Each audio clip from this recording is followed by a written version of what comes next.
छाया नागर नट की। श्री राधा रानी की ऐसी अद्भुत ऐश्वर्य शक्ति थी कि कंस के असुर बरसाने की सीमा से बहुत बचकर रहते थे, क्योंकि उनके मन में भय लगा रहता था कि यदि हम भी सखी बन गए तो गोपियां हमसे भी ना जाने कब तक गोबर थपवाएगी। ब्रह्म ब्रह्म परमात्मा श्री कृष्ण का वाम अंग ही श्री राधा का स्वरूप है। ये ब्रह्म के समान ही गुण और तेज से संपूर्ण है, इसलिए इन्हें परावारा सारभूता परमाधा सनातनी परमानंद रूपा धान्या मान्या और पूज्या कहा जाता है।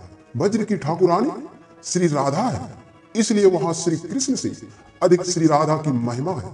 वज्र में सभी जगह श्री कृष्ण की गूंज सुनाई पड़ती है, परंतु 4 स्थान ऐसे भी हैं जहां सभी लोग जय श्री राधे कहते हैं। ये 4 स्थान हैं रावल ग्राम जहां श्री राधा का जन्म हुआ, जन्मभूमि बरसाना माता पिता की भूमि, राधा कुंड लीला भूमि, वन भ्रमण भूमि, श्री राधा धाम वृंदावन जो श्री कृष्ण का श्री धाम है। जैसे करोड़ों सूर्य के उदय होने पर जुगनू का कहीं पता ही नहीं चलता, वैसे ही यह श्री राधा के अप्रियतम माधुर्य का अद्भुत प्रभाव है कि उनके सामने भगवान की ऐश्वर्य शक्ति भी काम नहीं करती। इसलिए वज्र में श्री राधा के सामने श्री कृष्ण का चतुर्भुज रूप नहीं ठहरता। तो कंस की तो विषाद ही क्या थी, श्री राधा के अद्भुत ऐश्वर्य के सामने कंस कैसे पौरुषहीन हो गया। पूर्व जन्म में कंस कालनेमी असुर था, जिसने भगवान विष्णु से युद्ध किया था। कृष्ण अवतार में कंस के रूप में उसने दिग्विजय की थी। कंस ने सारे संसार के असुरों को तिनके की तरह तोड़कर उनका कचुम्बर निकालकर अपनी सेवा में नियुक्त कर दिया था।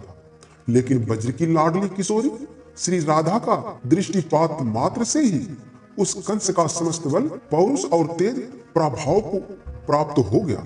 इससे संबंधित एक बहुत सुंदर प्रसंग रसीली वज्र यात्रा नामक ग्रंथ में दिया गया है। वज्रवासियों के अनुसार श्री राधा के अद्भुत माधुर्य और ऐश्वर्य के कारण कंस का आतंक कभी भी वृषभानुपुर बरसाना तक ना पहुंच सका। एक बार कंस ने विचार किया कि मैं वज्र में जाकर नंद बाबा और वृषभानु जी को ही समाप्त कर दूंगा। यह सोचकर वह जाव ग्राम तक आया। जैसे ही उसने किशोरी कुंड को पार करने का प्रयास किया, वह एक स्थल्यकारी मोटी स्त्री के रूप में परिवर्तित हो गया। पास ही श्री राधा और ललिता आदि सख्या कुंड में क्रीड़ा कर रही थी। उन्होंने एक अजनबी मोटी स्त्री को देखा तो ललिता सखी ने उससे पूछा, अरे मोटली कहां से आई है? श्री राधा को देखते ही कंस का बल और तेज पराभूत हो गया। लज्जा के कारण वह कुछ कह न सका। स्थूल नितंब वाली मोटी स्त्री रूप हो जाने से वह मथुरा की ओर भागने में भी असमर्थ हो गया। अतः बस वही हाथ जोड़कर खड़ा हो गया। मोटी स्त्री बने कंस ने विनय करते हुए कहा, श्री राधे मैं आपकी शरण में हूं, मुझे क्षमा कर दो। सख्या समझ गई कि ये कोई अनजान स्त्री किसी गलत इरादे से हमारे वज्र में आई है।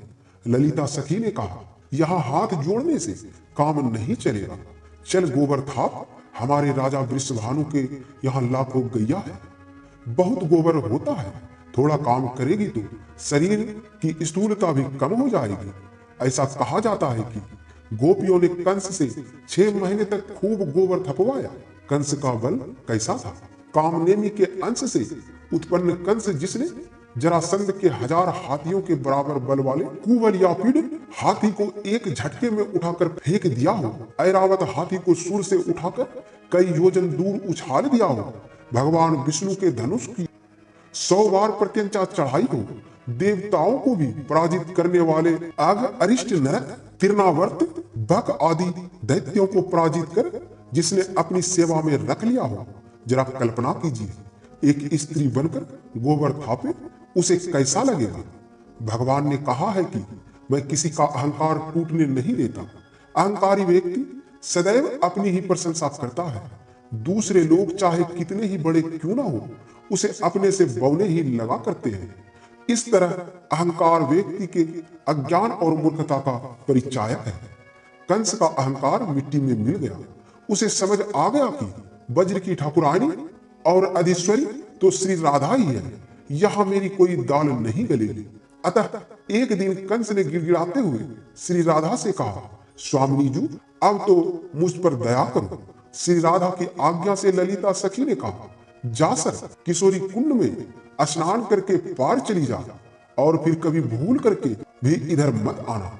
जैसे ही कंस ने सरोवर में स्नान किया, वह पुनः पुरुष रूप को प्राप्त हो गया और फिर वहां से ऐसा 9-2-11 हुआ कि कभी मुड़कर बरसाने की ओर नहीं देखा।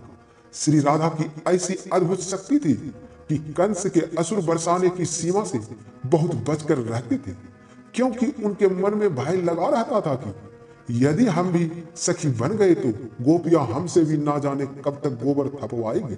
ऐसा था श्री राधा जी का ऐश्वर्य। भगवान श्री कृष्ण ने स्वयं श्री राधा को उनकी महिमा बताते हुए कहा है, जैसे दूध में धवलता, अग्नि में दाहिका शक्ति और पृथ्वी में गंध होती है, उसी प्रकार श्री राधा में मैं नित्य व्याप्त हूँ। जैसे कुम्हार मिट्टी के बिना घड़ा नहीं बना सकता तथा जैसे सुनार सोने के बिना आभूषण तैयार नहीं कर सकता, उसी प्रकार मैं तुम्हारे बिना सृष्टि रचना में समर्थ नहीं हो सकता। तुम सृष्टि की आधारभूता हो और मैं बीज रूप हूँ। जब मैं तुमसे अलग रहता हूँ तब तक लोग मुझे कृष्ण काला कलूटा कहते हैं, और जब तुम साथ हो जाती हो तब वे लोग मुझे श्री कृष्ण शोभाशाली कृष्ण कहते हैं। राधा के बिना मैं क्रियाहीन वो शक्तिहीन रहता हूँ, पर राधा का संग मिलते ही वह मुझे परम चंचल वो लीला प्रायण और परम शक्तिशाली बना देती है। श्री राधा, तुम ही श्री हो, तुम ही संपत्ति हो और तुम ही आधार स्वरूपिणी हो। मेरा अंग और अंश ही तुम्हारा रूप है। तुम मूल प्रकृति ईश्वरीय हो। शक्ति, बुद्धि और ज्ञान में तुम मेरे ही तुल्य हो। जय श्री राधे, जय श्री राधे, जय श्री राधे कृष्ण।